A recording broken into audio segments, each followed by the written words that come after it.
നമസ്കാരം സുഹൃത്തുക്കളെ, my name is nizar nilambur. Welcome to my YouTube channel. എങ്ങനെ ഒരു ചിലവ് കുറഞ്ഞ ഹോം മെയ്ഡ് ഇൻക്യുബേറ്റർ നിർമ്മിക്കാമെന്നാണ് ഈ വീഡിയോയിലൂടെ ഞാൻ നിങ്ങൾക്ക് പരിചയപ്പെടുത്താൻ പോകുന്നത്. അതിനു മുമ്പ് നിങ്ങൾ ആദ്യമായിട്ടാണ് എൻ്റെ ചാനൽ കാണുന്നതെങ്കിൽ ചാനൽ സബ്സ്ക്രൈബ് ചെയ്യുക, തൊട്ടടുത്തുള്ള ബെല്ലൈക്കൺ അമർത്തി നോട്ടിഫിക്കേഷൻ എനേബിൾ ചെയ്യുക.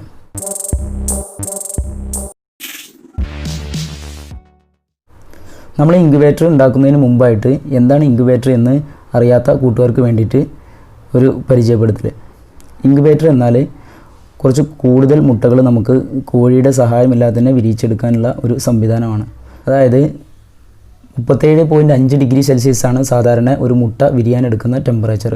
തള്ളക്കോഴിക്കും കോഴിമുട്ടയ്ക്കും ഇടയിലുണ്ടാകുന്ന ടെമ്പറേച്ചർ. ഈ ടെമ്പറേച്ചർ നമ്മൾ കൃത്രിമമായിട്ട് ഒരു ബോക്സിനുള്ളിൽ ക്രിയേറ്റ് ചെയ്യും. കോഴി മുട്ട വിരിയാൻ എടുക്കുന്ന ദിവസം എത്രയാണോ അത്രയും ദിവസം നമ്മൾ ഇതിൻ്റെ ഉള്ളിൽ ഈ മുട്ട വെച്ചിട്ട് അതിനെ വിരിയിച്ചെടുക്കുകയാണ് ചെയ്യുന്നത്. അത്രയും ദിവസം നമ്മൾ ഈ ടെമ്പറേച്ചർ ഇതിൽ കീപ്പ് ചെയ്യണം. അത് ടെമ്പറേച്ചർ കൂടി പോകാനും പറ്റില്ല, കുറയാനും പറ്റില്ല. അപ്പോൾ അതിന് വേണ്ടിയിട്ട് നമ്മൾ ഉപയോഗിക്കുന്നത് തെർമോസ്റ്റാറ്റ് എന്ന് പറഞ്ഞിട്ടുള്ള ഒരു ഉപകരണമാണ്. Temperature controller, automatic temperature controller. ഈ ടെമ്പറേച്ചർ കൺട്രോളർ വളരെ കുറഞ്ഞ വിലക്ക് ഇന്ന് മാർക്കറ്റിൽ അവൈലബിൾ ആണ്. അത്തരം ഒരു തെർമോസ്റ്റാറ്റ് ഉപയോഗിച്ചിട്ടാണ് ഞാൻ ഈ ഇൻക്യുബേറ്റർ സെറ്റ് ചെയ്യുന്നത്. ഇതിൽ 37.5 ഡിഗ്രി സെൽഷ്യസിന് കൂടുതലായിട്ട് ചൂട് വന്നു കഴിഞ്ഞാൽ ഓട്ടോമാറ്റിക് തെർമോസ്റ്റാറ്റിൻ്റെ പ്രവർത്തനം മൂലം നമ്മൾ ചൂടുണ്ടാകാൻ വേണ്ടിയിട്ട് നമ്മൾ കൊടുക്കുന്നത് ബൾബാണ്, സാധാരണ ഫിലമെൻറ്റ് ബൾബ്. ഈ ഫിലമെൻറ്റ് ബൾബ് പ്രകാശിക്കുമ്പോൾ ആ സമയത്ത് അതിനുള്ളിൽ ചൂടുണ്ടാകുന്നു. ഈ ചൂട് 37.5 ഡിഗ്രി സെൽഷ്യസ് എത്തുമ്പോൾ അത് കട്ട് ഓഫ് ആവും, ബൾബ് ഓട്ടോമാറ്റിക് ഓഫ് ആവും. അപ്പോൾ ടെമ്പറേച്ചർ സാവധാനം താഴ്ന്നു തുടങ്ങും. ടെമ്പറേച്ചർ താഴ്ന്നു തുടങ്ങുന്ന സമയത്ത് ഒരു 35 നമ്മൾ സെറ്റ് ചെയ്ത് വെച്ച ടെമ്പറേച്ചർ ഒരു 35 ഡിഗ്രിയോ അല്ലെങ്കിൽ ഒരു 37 ഡിഗ്രിയോ ആകുന്ന സമയത്ത് വീണ്ടും ബൾബ് ഓൺ ആവുകയും ചെയ്യും. ഈ പ്രവർത്തനം കണ്ടിന്യൂ ചെയ്ത് ഒരു 21 ദിവസം ആകുമ്പോൾ നമുക്ക് കോഴിമുട്ട വിരിയിച്ചെടുക്കാം. അതേപോലെ ഈ ചൂടിനെ ബോക്സിന് എല്ലാ ഭാഗത്തും എത്തിക്കുന്നതിന് വേണ്ടിയിട്ട് നമ്മൾ ഒരു ചെറിയ ഫാൻ വെക്കുന്നുണ്ട്. പിന്നെ ഈ ബോക്സിനുള്ളിൽ ഒരു ഹ്യൂമിഡിറ്റി ക്രിയേറ്റ് ചെയ്യുന്നതിന് വേണ്ടിയിട്ട് നമ്മൾ ഒരു പാത്രത്തിൽ വെള്ളം വെച്ച് കൊടുക്കണം. പാത്രത്തിൽ വെള്ളം വെച്ച് കൊടുത്തിട്ടില്ലെങ്കിൽ ഈ മുട്ടക്കകത്തുള്ള ഈർപ്പം ഈ ബൾബ് വലിച്ചെടുക്കുന്നതിൻ്റെ ഫലമായിട്ട് മുട്ട ചീത്തയായി പോകാൻ സാധ്യതയുണ്ട്. ചൂട് കൊടുക്കാൻ വേണ്ടിയിട്ട് നമ്മളൊരു ബൾബ് വെക്കുന്നു. ആ ബൾബ് അത് കൺട്രോൾ ചെയ്യുന്നതിന് വേണ്ടിയിട്ട് ഒരു തെർമോസ്റ്റാറ്റ് ഫിറ്റ് ചെയ്യണം. പിന്നെ ഈ ചൂടിനെ എല്ലായിടത്തേക്കും എത്തിക്കുന്നതിന് വേണ്ടിയിട്ട് ഒരു ഫാൻ വെക്കണം. ബോക്സിനുള്ളിൽ ഒരു ഹ്യൂമിഡിറ്റി ക്രിയേറ്റ് ചെയ്യുന്നതിന് വേണ്ടിയിട്ട് നമ്മളൊരു പാത്രത്തിൽ വെള്ളം വെക്കണം. ഇത്രയും ആയിക്കഴിഞ്ഞാൽ ഒരു ഇൻക്യുബേറ്റർ റെഡിയാക്കി എടുക്കാം. പ്രധാനപ്പെട്ട ഒരു കാര്യം, ഈ കോഴിമുട്ട ഒരു 10-12 ദിവസം, അതായത് കോഴിമുട്ട വിരിയാൻ 21 ദിവസം എടുക്കുമെന്ന് പറഞ്ഞല്ലോ, അതിൽ 12 ദിവസം 12 ദിവസം 13 ദിവസം നമ്മൾ കോഴിമുട്ടയെ ഇളക്കി കൊടുക്കേണ്ടതുണ്ട്. കോഴിമുട്ട ഒരു ദിവസം 2 തവണയെങ്കിലും കോഴിമുട്ടയെ നമ്മൾ റൊട്ടേറ്റ് ചെയ്യിപ്പിക്കണം. അത് ഓട്ടോമാറ്റിക് ഇൻക്യുബേറ്ററിലാണെങ്കിൽ നമ്മൾ അതിന് മോട്ടർ വെച്ചിട്ടാണ് സെറ്റ് ചെയ്യുന്നത്. എന്നാൽ ഈ ഇൻക്യുബേറ്റർ സെറ്റ് ചെയ്യുന്നത് മാനുവലായിട്ടാണ്. അപ്പോൾ നമ്മൾ എന്ത് ചെയ്യണം, മാനുവലായിട്ട് നമ്മൾ മുട്ടയെ ഒരു ദിവസം 2 തവണയെങ്കിലും ഒരു തുടർച്ചയായി 12 ദിവസം ഇങ്ങനെ റൊട്ടേറ്റ് ചെയ്യിപ്പിക്കണം മുട്ടയെ. ഇത് റൊട്ടേറ്റ് ചെയ്യിപ്പിക്കുന്നതിനുള്ള ഒരു എഗ്ഗ് ടേണർ എങ്ങനെ നിർമ്മിക്കാമെന്ന് ഞാൻ ഇതിൻ്റെ മുമ്പ് ഒരു വീഡിയോയിൽ ചെയ്തിട്ടുണ്ട്. അതുപോലെ തന്നെ ഒരു പഴയ ഫ്രിഡ്ജിൻ്റെ ബോക്സിൽ ഞാനൊരു കംപ്ലീറ്റ് ഓട്ടോമാറ്റിക്കലി ഇൻക്യുബേറ്റർ എങ്ങനെ സെറ്റ് ചെയ്യാമെന്നും ഇതിൻ്റെ മുമ്പ് ഒരു പഴയ വീഡിയോയിൽ കാണിച്ചിട്ടുണ്ട്. അതിൻ്റെ ലിങ്ക് കൂടെ ഇതിൻ്റെ ചോട്ടിൽ ഡിസ്ക്രിപ്ഷനിൽ കൊടുക്കുന്നുണ്ട്. പിന്നെ ടെമ്പറേച്ചർ കൺട്രോളർ, അതായത് തെർമോസ്റ്റാറ്റ് എങ്ങനെ സെറ്റ് ചെയ്യാമെന്ന് കാണിക്കുന്ന ഒരു വീഡിയോ ഇതിന് മുമ്പ് ഞാൻ ചെയ്തിട്ടുണ്ട്. അപ്പോൾ അതിൻ്റെ ലിങ്ക് കൂടെ ഞാൻ ഡിസ്ക്രിപ്ഷനിൽ വെക്കുന്നുണ്ട്. അപ്പോൾ നമുക്ക് എങ്ങനെ ഇൻക്യുബേറ്റർ സെറ്റ് ചെയ്യാമെന്ന് നോക്കാം. മെഡിസിനൊക്കെ സൂക്ഷിച്ച് വെക്കുന്ന തെർമോക്കോളിൻ്റെ ഒരു ബോക്സാണ് ഞാനിവിടെ എടുത്തിട്ടുള്ളത്. ഈ ബോക്സിൽ ചെറിയ ഡാമേജ് ഉള്ളതുകൊണ്ട് ഞാനൊരു ഇൻസുലേഷൻ ടാപ്പ് ഉപയോഗിച്ചിട്ട് ഇതിൻ്റെ ചുറ്റുഭാഗം ഒന്ന് ഒട്ടിച്ചെടുക്കുന്നുണ്ട്. നിങ്ങൾക്ക് വേണമെങ്കിൽ സാധാ ഒരു കാർഡ്ബോർഡിൻ്റെ ഒരു ബോക്സ് കിട്ടുകയാണെങ്കിൽ അതെടുത്തിട്ട് അതിൻ്റെ അകത്ത് ഇതേപോലെ തെർമോക്കോളിൻ്റെ പീസ് വെച്ചിട്ട്, തെർമോക്കോളിൻ്റെ പീസ് നമുക്ക് ഫാൻസി കടകളിൽ കിട്ടും, അത് വെച്ച് ഒട്ടിച്ചെടുത്താലും മതിയാവും. ചൂട് പുറത്തു പോകാതിരുന്നാൽ മതി. ഇനി ഇതിനൊരു അടപ്പ്, ഇതേപോലെ ഇതിൻ്റെ അടപ്പിനും ഡാമേജ് ഉണ്ട്. അടപ്പ് ഇതേപോലെ നമുക്ക് ഉണ്ടാക്കിയെടുക്കാം തെർമോക്കോളിൻ്റെ പീസ് വെച്ചിട്ട്. പിന്നെ നമുക്ക് വേണ്ടത്, ഇതിൽ പ്രധാനമായിട്ട് വേണ്ടത് ഒരു തെർമോസ്റ്റാറ്റാണ്. ഇത് ഇന്ന് മാർക്കറ്റിൽ കിട്ടുന്ന ഏറ്റവും വില കുറഞ്ഞ ഒരു തെർമോസ്റ്റാറ്റുകളിൽ ഒന്നാണ് ഈ തെർമോസ്റ്റാറ്റ്. ഇത് 12 വോൾട്ട് DC സപ്ലൈക്കാണ് വർക്ക് ചെയ്യുന്നത്. ഇതിൽ പ്ലസ് 12 വോൾട്ട് എന്നുള്ളൊരു പ്ലസ് വോൾട്ടും ഗ്രൗണ്ട് എന്നുള്ളിടത്ത് മൈനസ് 12 വോൾട്ടും കൊടുക്കുക. ഇതൊരു ഫീമെയിൽ സോക്കറ്റ് വെച്ചിട്ട് ഞാനൊരു അഡാപ്റ്റർ വഴിയാണ് ഇതിലേക്ക് സപ്ലൈ കൊടുക്കാൻ ഉദ്ദേശിക്കുന്നത്. ഇനി അതിൻ്റെ തൊട്ടിപ്പുറത്ത് K1 K0 എന്ന് പറഞ്ഞിട്ടുള്ള 2 പോയിൻ്റ് കാണാം. ഇതിലാണ് നമ്മൾ ബൾബിലേക്ക് പോകുന്ന വയറിനെ, ഏതെങ്കിലും ഒരു വയറിനെ കട്ട് ചെയ്തിട്ട് ഇതിൽ 2 പോയിൻറ്റിൽ കൊടുക്കുകയാണെങ്കിൽ ഇതിലെ ടെമ്പറേച്ചറിന്, നമ്മൾ സെറ്റ് ചെയ്ത് വെച്ച ടെമ്പറേച്ചറിനനുസരിച്ച് ആ ബൾബ് പ്രവർത്തിക്കും. AC 230 വോൾട്ടാണ് അതിൽ കൊടുക്കേണ്ടത്. ഇനി ഈ തെർമോസ്റ്റാറ്റിലേക്ക് സപ്ലൈ കൊടുക്കുന്നതിനുള്ള ഒരു അഡാപ്റ്റർ, ഇതും ഒരു 120 രൂപയ്ക്ക് നിങ്ങൾക്ക് കടയിൽ നിന്ന് കിട്ടും. പിന്നെ 12 വോൾട്ടിൻ്റെ ഒരു കൂളിംഗ് ഫാന്, അതിനും 100-150 രൂപ എടുത്തു കഴിഞ്ഞാൽ കിട്ടും. ബൾബ് ഓർഡർ 10 രൂപയ്ക്ക് കടകളിൽ കിട്ടുന്ന സാധാ ഒരു സ്റ്റഡി ബാറ്റണ്. പിന്നെ ഇത് കറണ്ടിലേക്ക് കൊടുക്കുന്നതിനുള്ളൊരു 2 പിന്ന് കുറച്ച് വയറും ഉണ്ടെങ്കിൽ നമുക്ക് ഇൻക്യുബേറ്റർ റെഡിയാക്കി എടുക്കാം. ഇനി തെർമോകോളിൻ്റെ ബോക്സിൽ നമ്മളൊരു ഹോൾസ് ഇടണം. ആ ഹോൾസ് ഇടുന്നതിന് ഞാൻ ആദ്യം ഒരു 1/2 ഇഞ്ചിൻ്റെ ഒരു പൈപ്പ് എടുത്തിട്ട് ഈ 1/2 ഇഞ്ചിൻ്റെ പൈപ്പിനെ ഒരു ആക്സോ ബ്ലേഡ് എടുത്തിട്ട് കുറച്ച് 90% കട്ട് ചെയ്തിട്ട് ഒരു ഗ്യാപ്പ് ഇട്ടിട്ടുണ്ട്. ആ ഗ്യാപ്പിലേക്ക് ഒരു വിസിറ്റിംഗ് കാർഡ് കയറി പോകുന്ന രീതിയിലാണ് അത് ചെയ്തിട്ടുള്ളത്. അത് ആ പൈപ്പിൻ്റെ പീസ് ഇനി ഇതിൽ നമ്മൾ ഫെവിക്കോൾ വെച്ചിട്ട് ഒട്ടിച്ചിട്ടുണ്ട്. ഇതെന്തിനാണെന്ന് വെച്ച് കഴിഞ്ഞാൽ ആ ഹോൾസ് നമുക്ക് വേണ്ട അത്ര അളവിനനുസരിച്ച് അത് ഓപ്പൺ ചെയ്യാനും ക്ലോസ് ചെയ്യാനും വേണ്ടിയിട്ടാണ് നേരത്തെ ഒരു ആക്സോ ബ്ലേഡ് ഉപയോഗിച്ചിട്ടൊരു ഗ്യാപ്പ് ഉണ്ടാക്കിയിട്ടുള്ളത്. ഇനി പാത്രത്തിൽ വെള്ളം വെച്ച് കൊടുക്കുന്ന കാര്യം പറഞ്ഞില്ല, ഈ ബോക്സിനകത്ത് പാത്രത്തിൽ വെള്ളം വെച്ച് കൊടുക്കേണ്ടതുണ്ട്. അപ്പോൾ അതിനായിട്ട് നമ്മളൊരു തെർമോകോളിൻ്റെ പീസ് ഒരു ഭാഗത്ത് ഒട്ടിച്ച് വെച്ചിട്ടുണ്ട്. ഇനി നമ്മൾ ബോക്സിൽ മുട്ട വെക്കുന്നത് ഈ ഭാഗത്താണ്. അതേപോലെ ഇവിടെയാണ് നമ്മൾ പാത്രത്തിൽ വെള്ളം വെച്ച് കൊടുക്കേണ്ടത്. പാത്രത്തിൽ വെള്ളം വെച്ച് കൊടുക്കുന്നതിന് തൊട്ട് ബാക്കിലായിട്ട് പുറത്തുനിന്ന് വരുന്ന ഹോൾസ്. പിന്നെ നമ്മളെ അടപ്പിലാണ് നമ്മളിനി ബൾബും ഫാനും ഒക്കെ വയറിങ് കാര്യങ്ങളൊക്കെ ചെയ്യുന്നത്. അതെന്തിനെന്ന് വെച്ച് കഴിഞ്ഞാൽ ബോക്സ് ക്ലീൻ ചെയ്യാനും എല്ലാത്തിനും എളുപ്പം അങ്ങനെയാണ്. ബോക്സിലാണ് വെക്കുന്നതെങ്കിൽ നമുക്കത് ബുദ്ധിമുട്ടാണ് ബോക്സ് ക്ലീൻ ചെയ്യാനൊക്കെ. ഇതിപ്പോൾ നമ്മൾ ഈ പുറത്തെ അടപ്പിലാണ് ബാക്കി കാര്യങ്ങളൊക്കെ സെറ്റ് ചെയ്യുന്നത്. അതുകൊണ്ട് തന്നെ ബോക്സ് ക്ലീൻ ചെയ്യാനൊക്കെ നമുക്ക് എളുപ്പമായിരിക്കും. ഇനിയിപ്പോൾ ഈ കാണുന്ന ഭാഗത്ത് ഇതാണ് നമ്മൾ മുട്ട വെക്കുന്നതിൻ്റെ മുകളിൽ വരുന്ന ഭാഗം. മറ്റേത് അപ്പുറത്തെ അത് വെള്ളം വെക്കുന്ന ഭാഗം. ഇത് മുട്ട വെക്കുന്നതിൻ്റെ മുകളിൽ വരുന്ന ഭാഗത്തിൻ്റെ സെൻട്രലായിട്ടാണ് നമ്മൾ ബൾബ് കൊടുക്കേണ്ടത്. അതെന്തിനാന്ന് വെച്ച് കഴിഞ്ഞാൽ സെൻട്രൽ ബൾബ് കൊടുക്കുമ്പോഴാണ് എല്ലായിടത്തേക്കും ചൂട് ഒരേപോലെ എത്തുക. നമ്മൾ ഒരു ബൾബാണ് ഇതിൽ വെക്കാൻ ഉദ്ദേശിച്ചിട്ടുള്ളത്. അതിന് ഒരു 50 മുട്ട വെക്കുന്ന ഒരു ബോക്സാണിത് സെറ്റ് ചെയ്തിട്ടുള്ളത്. അപ്പോൾ ഏകദേശം ഒരു ബൾബ് തന്നെ മതിയാകും. അപ്പോൾ ആ ഒരു ബൾബ് ഇതിൻ്റെ സെൻട്രൽ വരത്തക്ക രീതിയിൽ നമ്മൾ വെക്കണം. ബൾബിന് അഭിമുഖമായിട്ട് തന്നെ ഒരു ഫാനും വെച്ച് കൊടുക്കണം. ഈ ചൂടിനെ എല്ലായിടത്തേക്കും എത്തിക്കാൻ വേണ്ടിയിട്ടുള്ള ഫാന് 12 വോൾട്ടിൻ്റെ ഒരു ഫാന് അതും വെക്കണം. ഇനി ഇതേപോലുള്ള ഫ്ലൈവുഡിൻ്റെ കനം കുറഞ്ഞ 2 ഷീറ്റ് എടുക്കണം. ഇത് ഈ തെർമോകോളിൻ്റെ ബോക്സിൻ്റെ അടപ്പിൻ്റെ 2 ഭാഗത്തും അപ്പുറത്തും ഇപ്പുറത്തും നമ്മൾ സ്ക്രൂ ചെയ്ത് ഉറപ്പിക്കണം. ഇതിലാണ് നമ്മൾ പിന്നെ ബൾബ് അതേപോലെ തന്നെ ഫാനും ഒക്കെ ഫിറ്റ് ചെയ്യുന്നത്. അതല്ലെങ്കിൽ തെർമോകോളിൽ ഡയറക്റ്റ് നമ്മൾ ബൾബും ഫാനും ഒക്കെ സ്ക്രൂ ചെയ്ത് ഫിറ്റ് ചെയ്ത് കഴിഞ്ഞാൽ അത് ഊരി പോരാനുള്ള സാധ്യത വളരെ കൂടുതലാണ്. അതുകൊണ്ട് തന്നെ ഈ 2 ഷീറ്റിനെ നമ്മൾ ഈ കയ്യിലുള്ള ഈ ഞെട്ട് ബോൾട്ട് ഉപയോഗിച്ചിട്ട് ഇതുപോലുള്ള നീണ്ട ഞെട്ട് ബോൾട്ട് ഉപയോഗിച്ചിട്ട് നമ്മൾ നല്ല ഉറപ്പിച്ചതിന് ശേഷം അതിലാണ് നമ്മൾ ബാക്കി കാര്യങ്ങളൊക്കെ ചെയ്യുന്നത്. ബൾബ് ഇതേപോലെ ഫാനും ഒക്കെ ഈ സ്ക്രൂ ഉപയോഗിച്ചാണ് നമ്മൾ ചെയ്യുന്നത്. അപ്പോൾ ഇതിൽ ഹോൾസ് ഇടേണ്ട സ്ഥലങ്ങളൊക്കെ നമ്മൾ ഒരു പേന ഉപയോഗിച്ചിട്ട് മാർക്ക് ചെയ്തതിന് ശേഷം ഡ്രില്ലിംഗ് മെഷീൻ ഉപയോഗിച്ചിട്ട് നമ്മൾ ഹോൾസ് ഇടാണ് ചെയ്യുന്നത്. ഈ ഫാന് വെക്കാനായിട്ട് ഞാനൊരു ഫൈബറിൻ്റെ ഡോറിൻ്റെ പീസ് എടുക്കുന്നുണ്ട്. ഫൈബർ ഡോറ് അലൂമിനിയം ഫാബ്രിക്കേഷൻ കടകളിലൊക്കെ കിട്ടും ചെറിയ പീസ്. നമുക്ക് വേറെ വല്ലതും ഉപയോഗിക്കാം. അത് വെച്ചിട്ട് നമ്മൾ ഇതിൻ്റെ ഹൈറ്റ് അഡ്ജസ്റ്റ് ചെയ്യാൻ വേണ്ടിയിട്ടാണ് അത് വെക്കുന്നത്. അത് വെച്ച് കഴിഞ്ഞാൽ ബൾബിന് കറക്റ്റായിട്ട് നമുക്ക് ഫാന് വർക്ക് ചെയ്യും. അതല്ലെങ്കിൽ ഫാന് ചെറുതായി പോകും. ഇനി ആ മാർക്ക് ചെയ്ത സ്ഥലങ്ങളിലൊക്കെ നമ്മൾ ഡ്രില്ലിംഗ് മെഷീൻ ഉപയോഗിച്ചിട്ട് ഹോൾ ഇടണം.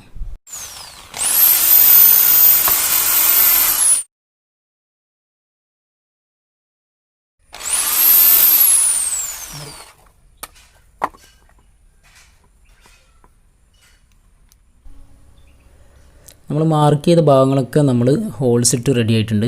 ഇനി അടപ്പിൽ നമ്മൾ മാർക്ക് ചെയ്ത സ്ഥലത്ത് ഈ ഒരു അകത്ത് വെക്കുന്ന പീസ് ഇതേപോലെ വെക്കണം. അതേപോലെ തന്നെ ആ ഫാൻ വെക്കുന്നതിനുള്ള ഫൈബറിൻ്റെ പീസും ഇതേപോലെ വെച്ചതിന് ശേഷം നമ്മൾ ഈ ഹോൾസ് ഉള്ള സ്ക്രൂഡിൻ്റെ ഭാഗങ്ങൾ നമ്മൾ ചെറിയ സ്ക്രൂ ഡ്രൈവർ ഉപയോഗിച്ചിട്ട് അടപ്പിന് അമർത്തിയിട്ട് ഒരു ഹോൾ ഉണ്ടാക്കിയെടുക്കണം. തെർമോകോൾ ആയതുകൊണ്ട് ഒരു സ്ക്രൂ ഡ്രൈവർ കൊണ്ട് കുത്തിയാലും ഹോളാവും. ഇങ്ങനെ ബൾബ് ഓർഡർ ഫിറ്റ് ചെയ്യുന്നതിന് മുമ്പായിട്ട് നമ്മൾ ബൾബ് ഓർഡറിലേക്കുള്ള കണക്ഷൻ കൊടുത്തിട്ട് ഇടണം. 2 വയർ ഉപയോഗിച്ചിട്ട് നമ്മൾ ബൾബ് ഓർഡറിലേക്കുള്ള 2 കണക്ഷൻ കൊടുത്തതിന് ശേഷം ആ വയറിനെ നമ്മൾ ഈ ഹോൾസിലൂടെ പുറത്തേക്ക് എടുക്കണം. പുറത്തേക്ക് എടുത്തിട്ട് നമ്മൾ നേരത്തെ കാണിച്ച സ്ക്രൂ ഉപയോഗിച്ചിട്ട് സ്റ്റാർ സ്ക്രൂ ഉപയോഗിച്ചിട്ട് ഇതേപോലെ ഇതിൽ ഉറപ്പിക്കണം. അതേപോലെ തന്നെ ഈ ഫൈബറിൻ്റെ പീസ് ഉറപ്പിക്കുന്നതിന് മുമ്പായിട്ട് നമ്മൾ ഈ ഈ പീസിൽ നമ്മളെ ഫാനിനെ ഉറപ്പിക്കേണ്ടതുണ്ട്. അതിന് ചെറിയ നൂൽക്കമ്പി ഉപയോഗിച്ചിട്ട് നമ്മൾ ഈ ഫാനിൻ്റെ അവിടെ പ്ലെയർ ഉപയോഗിച്ചിട്ട് ഫാനിനെ ഈ ഫൈബറിൻ്റെ ഡോറിൻ്റെ പീസിൽ നമ്മൾ ഇതേപോലെ പിരിച്ച് ഫിക്സ് ചെയ്യണം. ഇനി ഇതും നേരത്തെ ബൾബ് ചെയ്തതുപോലെ ആ 2 വയറിനെ ഇത് ഫാനിലേക്ക് സപ്ലൈ വരുന്ന 12 വോൾട്ടിൻ്റെ പ്ലസും മൈനസും കാണുന്ന വയറാണത്, ചുവപ്പും കറുപ്പും. ഈ 2 വയറിനെ ഈ കാണുന്ന ഹോൾസിലൂടെ ഇട്ടിട്ട് അടപ്പിന് വെളിയിലെടുക്കണം. ഇനി നമ്മൾ നേരത്തെ ഹോൾസിട്ട് വെച്ച ഫ്ലൈവുഡിൻ്റെ 2ാമത്തെ ഷീറ്റ് അടപ്പിന് മുകളിൽ വെച്ചിട്ട് അതിൻ്റെ ഹോൾസിലൂടെ ഇതേപോലെ ഈ വയറുകളെ പുറത്തേക്ക് എടുക്കണം. അതിനുശേഷം നമ്മൾ ഞെട്ട് ബോൾട്ട് ഉപയോഗിച്ചിട്ട് ഇതിനെ ടൈറ്റ് ചെയ്യാണ് ചെയ്യുന്നത്. മുകളിലുള്ള ഹോൾസിൽ നിന്ന് അടിയിലുള്ള ഷീറ്റിൻ്റെ ഹോൾസിലേക്ക് ഈ സ്ക്രൂ കടത്തി വിട്ടിട്ട് അതിൽ നമ്മൾ ഞെട്ടിട്ടിട്ട് ടൈറ്റ് ചെയ്യുകയാണ് ചെയ്യുന്നത്. ഇങ്ങനെ ടൈറ്റ് ചെയ്യുമ്പോൾ ബൾബ് ഹോൾഡറും ഫാനും ഒക്കെ നല്ല സ്ട്രോങ് ആയിട്ട് അവിടെ ഇരിക്കും. ഇപ്പോൾ ഇതിന്ന് വയർ കണക്ഷനൊക്കെ റെഡി ആയിട്ടുണ്ട്. മുകൾ ഭാഗത്തിലെ വയർ കണക്ഷൻ നമ്മൾ പുറത്തേക്ക് എടുത്തിട്ടുണ്ട്. ഇവിടെയാണ് നമ്മൾ വെള്ളം വെക്കുന്നത്. അതിൽ മുട്ട വെക്കുന്ന സ്ഥലം, മുട്ടക്ക് തൊട്ട് മുകളിലായിട്ട് ബൾബും ഫാനും അടപ്പിൽ സെറ്റ് ചെയ്യും. ഇപ്പോൾ വയറുകളൊക്കെ പുറത്തെത്തിയിട്ടുണ്ട്. ഇനി ഇവിടെയാണ് നമ്മൾ തെർമോസ്റ്റാറ്റ് ഫിറ്റ് ചെയ്യുന്നത്. ഈ തെർമോസ്റ്റാറ്റിലേക്ക് സപ്ലൈ കൊടുക്കുന്നതിനുള്ള കണക്ഷൻ ഇതാണ്. ഫാനിൽ നിന്ന് വരുന്ന +- 12 വോൾട്ടിൻ്റെ വയറാണ് ഈ കാണുന്നത്. പിന്നെ ബൾബിലേക്ക് പോകുന്ന 2 വയറും, ഈ ഫാനിലേക്ക് കൊടുക്കുന്ന 2 വയറും തെർമോസ്റ്റാറ്റിലേക്ക് സപ്ലൈ കൊടുക്കുന്ന വയറും ഒരേ പോയിന്റിൽ കണക്ട് ചെയ്താൽ മതിയാകും. രണ്ടും 12 വോൾട്ട് DC സപ്ലൈ ആണ്. പിന്നെ ഈ K1 K0 എന്നുള്ളിടത്ത് നമ്മളെ ബൾബിലേക്ക് പോകുന്ന ഈ 2 വയറിൽ ഏതെങ്കിലും ഒരു വയർ കട്ട് ചെയ്തതിന് ശേഷം അത് ഇതിലെ 2 പോയിന്റിൽ കണക്ട് ചെയ്താൽ മതിയാവും. അതിലേക്ക് എന്നിട്ട് സെപ്പറേറ്റ് AC 230 വോൾട്ട് കൊടുക്കുക. ഇതാണ് ഇതിൻ്റെ സെൻസർ. തെർമോസ്റ്റാറ്റ് വർക്ക് ചെയ്യുന്നത് ഈ സെൻസറിൽ തട്ടുന്ന ചൂടിനനുസരിച്ചാണ്. ബൾബ് കത്തുമ്പോൾ ഈ സെൻസറിലേക്ക് ചൂട് വരും. ആ ചൂട് നമ്മൾ സെറ്റ് ചെയ്ത് വെച്ച ഡിഗ്രിക്ക് മുകളിൽ വരുന്ന സമയത്ത് ഈ തെർമോസ്റ്റാറ്റിൻ്റെ പ്രവർത്തനപരമായിട്ട് ഈ റിലേ കട്ടാകുമ്പോൾ ബൾബ് ഓട്ടോമാറ്റിക് ഓഫ് ആവും. ഇവിടെ പാത്രത്തിൽ വെള്ളം വെക്കുന്നതിന് വേണ്ടിയിട്ട് നീങ്ങി പോകാതിരിക്കാൻ വേണ്ടിയിട്ട് വേറൊരു തെർമോക്കോളിൻ്റെ പീസും കൂടി കട്ട് ചെയ്തിട്ട് ഈ പാത്രത്തിൻ്റെ അതേ ആകൃതിയിൽ കട്ട് ചെയ്ത് അവിടെ ഫിക്സ് ചെയ്തിട്ടുണ്ട്. ഇനി ഈ തെർമോസ്റ്റാറ്റ് ഒരു ബോക്സിൽ വെച്ചിട്ട് നമ്മൾ 5 രൂപയ്ക്ക് ഫാൻസി കടകളിൽ കിട്ടുന്ന ഒരു ബോക്സാണിത്. ഇതിൽ വെച്ചിട്ട് ആണ് ഇത് ഫിക്സ് ചെയ്യാൻ ഉദ്ദേശിക്കുന്നത്. അല്ലെങ്കിൽ വെള്ളം എന്തെങ്കിലുമൊക്കെ ആയിക്കഴിഞ്ഞാൽ ഇതിന് പെട്ടെന്ന് കംപ്ലൈൻ്റ് ആകാൻ സാധ്യതയുണ്ട്. അപ്പോൾ ഈ വയർ അകത്തേക്ക് പോകാനും ഈ സെൻസറിനെ അതിന് പുറത്തേക്ക് എടുത്തിട്ട് ബോക്സിലേക്ക് കൊണ്ടുപോകാനുള്ള ഹോൾസ് നമ്മൾ ഈ ബോക്സിൽ ഇടണം. അതിനുശേഷം ഈ ബോക്സിനെ നമ്മളെ പ്ലൈവുഡിൻ്റെ പീസിൽ സ്ക്രൂ ചെയ്തിട്ട് ഒന്ന് ഉറപ്പിക്കേണ്ടതുണ്ട്.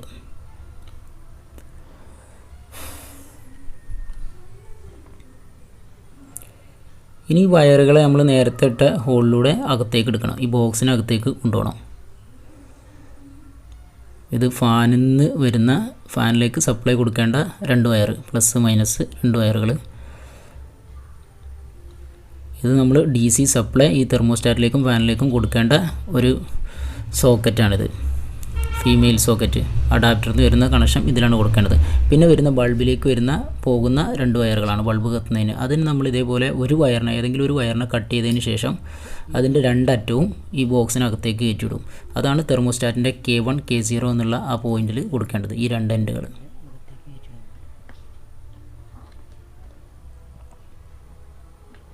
ഈ തെർമോസ്റ്റാറ്റ് 37.7 ഡിഗ്രിയിലാണ് കട്ട് ഓഫ്.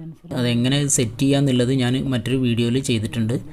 അത് നോക്കിക്കഴിഞ്ഞാൽ അതിൻ്റെ ലിങ്ക് ഞാൻ ഡിസ്ക്രിപ്ഷനിൽ കൊടുക്കാം. അത് നോക്കിക്കഴിഞ്ഞാൽ നിങ്ങൾക്ക് ഇതെങ്ങനെ തെർമോസ്റ്റാറ്റ് 37.5 ഡിഗ്രിയിൽ എന്തെങ്ങനെ സെറ്റ് ചെയ്യാന്നുള്ളത് നിങ്ങൾക്ക് മനസ്സിലാവും. ഇതിലെ 3 ബട്ടണുകളുണ്ട്. ആ ബട്ടണുകൾ ഉപയോഗിച്ചാണ് നമ്മളിത് സെറ്റ് ചെയ്യണത്. അത് P0 മുതൽ P5 വരെയുള്ള സെറ്റിങ്സ് നമ്മൾ സെറ്റ് ചെയ്യാണ് ചെയ്യുന്നത്.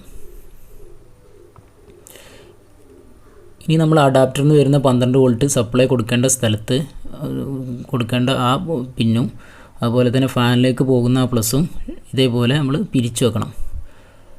-2 മൈനസും ഒരേ പിരിച്ച് ഇതേപോലെ ഷോർട്ട് ചെയ്ത് വെക്കുക. അതേപോലെ തന്നെ 2 പ്ലസ് വയറും, അതായത് ഫാനിലേക്ക് പോകുന്ന വയറും നമ്മളെ പുറത്ത് DC പിന്നിൽ നിന്ന് വരുന്ന വയറിനെ, അത് രണ്ടും നമ്മൾ ഈ തെർമോസ്റ്റാറ്റിൻ്റെ 12 വോൾട്ട് സപ്ലൈ കൊടുക്കുന്നിടത്ത് കൊടുത്തു കഴിഞ്ഞാൽ വയറിങ് കംപ്ലീറ്റ് ആവും. ഇതിപ്പോൾ ബൾബിലേക്ക് പോകുന്ന ഒരു വയറിനെ നമ്മൾ കട്ട് ചെയ്താണ്. ആ കട്ട് ചെയ്ത ഒരു ഭാഗം K0 എന്നുള്ളിടത്തും അതിൻ്റെ മറ്റേ എൻഡ് K1 എന്നുള്ളിടത്തും ഇതേപോലെ സ്ക്രൂ ചെയ്ത് നമ്മൾ ഉറപ്പിക്കുന്നുണ്ട്. അതിൻ്റെ ആ പോയിന്റിലേക്ക് കൊടുക്കുന്നുണ്ട്. അതുപോലെ തന്നെ +12 വോൾട്ട് സപ്ലൈ പോകുന്ന +12 വോൾട്ട് പ്ലസ് എന്നുള്ളിടത്ത് കൊടുത്തു. ഇത് ഒരിക്കലും മാറിപ്പോകരുത്. മാറിപ്പോയി കഴിഞ്ഞാൽ പൊളാരിറ്റി മാറി കഴിഞ്ഞ് കഴിഞ്ഞാൽ ഈ ബോർഡ് കത്തിപ്പോകും. ഇപ്പം വയർ കണക്ഷനൊക്കെ കംപ്ലീറ്റ് ആയിട്ടിരിക്കുകയാണ്. ഇനി ഇതൊരു ഗ്ലൂ ഗൺ ഉപയോഗിച്ചിട്ട് നമ്മൾ ഈ ബോക്സിൻ്റെ അകത്ത് നമ്മളെ തെർമോസ്റ്റാറ്റ് ബോർഡിനെ ഒന്ന് ഉറപ്പിക്കേണ്ടതുണ്ട്, ഫിക്സ് ചെയ്യണം. അല്ലെങ്കിൽ ഇളകി കഴിഞ്ഞ് കഴിഞ്ഞാൽ വയറൊക്കെ ഇളകി പോകാൻ സാധ്യത. ഇനി ഒരു ബോക്സിൽ ചെറിയൊരു ഹോൾസ് ഇട്ടിട്ട് ഈ സെൻസറിനെ നമ്മൾ അകത്തേക്ക് തൂക്കിയിടണം. ബോക്സിനകത്ത് ഈ സെൻസർ തൂങ്ങിക്കിടക്കുന്ന രീതിയിൽ നമ്മൾ ചെയ്തിട്ടുണ്ട്. ഇനി ഒരു ഇൻസുലേഷൻ ടാപ്പ് ഉപയോഗിച്ച് നമ്മൾ ഈ 2 വയറിനെ ഒന്ന് ഒതുക്കി വെക്കുന്നുണ്ട്. തെർമോസ്റ്റാറ്റിലേക്ക് സപ്ലൈ പോകുന്ന ഫീമെയിൽ സോക്കറ്റും അഡാപ്റ്റർ കണക്ട് ചെയ്യുന്നതിനുള്ള ഫീമെയിൽ സോക്കറ്റും അതുപോലെ തന്നെ ബൾബിലേക്ക് സപ്ലൈ പോകുന്നതിനുള്ള ഒരു 2 പിന്നും. ഇനി അഡാപ്റ്ററിൻ്റെ വയർ എത്ര ദൂരമുണ്ടോ അത്രയും നീളത്തിൽ നമ്മൾ ബൾബിലേക്ക് സപ്ലൈ കൊടുക്കുന്നതിനുള്ള വയറിനെ കട്ട് ചെയ്തിട്ട് അതിൽ നമ്മൾ 2 പിന്ന് കണക്ട് ചെയ്യും. ഞാനിതിലൊരു 40 വാട്ട്സിൻ്റെ ബൾബാണ് വെക്കുന്നത്. നിങ്ങൾക്ക് വേണമെങ്കിൽ 20 വാട്ട്സിൻ്റെ ബൾബ് വെച്ചാലും മതി. എൻ്റെ കയ്യിൽ 40 വാട്ട്സിൻ്റെ ബൾബ് ഉണ്ടായതുകൊണ്ടാണ് ഞാനത് ഫിറ്റ് ചെയ്തിട്ടുള്ളത്. ഇനി നമുക്ക് ഇതിലേക്ക് AC സപ്ലൈ കൊടുത്ത് നോക്കാം. അഡാപ്റ്ററിലേക്കും അതുപോലെ തന്നെ ബൾബിന് കൊടുക്കുന്ന ആ 2 പിന്നിലേക്കും നമ്മൾ സപ്ലൈ കൊടുക്കുകയാണ്. അഡാപ്റ്റർ ഓൺ ചെയ്യുന്ന സമയത്ത് നമുക്ക് തെർമോസ്റ്റാറ്റ് വർക്ക് ചെയ്യുന്നത് കാണാം. ബൾബ് ഓൺ ചെയ്യുമ്പോൾ ബൾബ് കത്തുന്നത് കാണാം. ഇനി ഈ തെർമോസ്റ്റാറ്റിൻ്റെ സെൻസർ താഴെ തൂങ്ങിക്കിടക്കുന്നത് കാണാം. ഈ തെർമോസ്റ്റാറ്റിൻ്റെ സെൻസറിലേക്ക് 37.5 ഡിഗ്രി സെൽഷ്യസ് ആകുന്ന സമയത്ത് ബൾബ് ഓട്ടോമാറ്റിക്കായിട്ട് ഓഫാകും.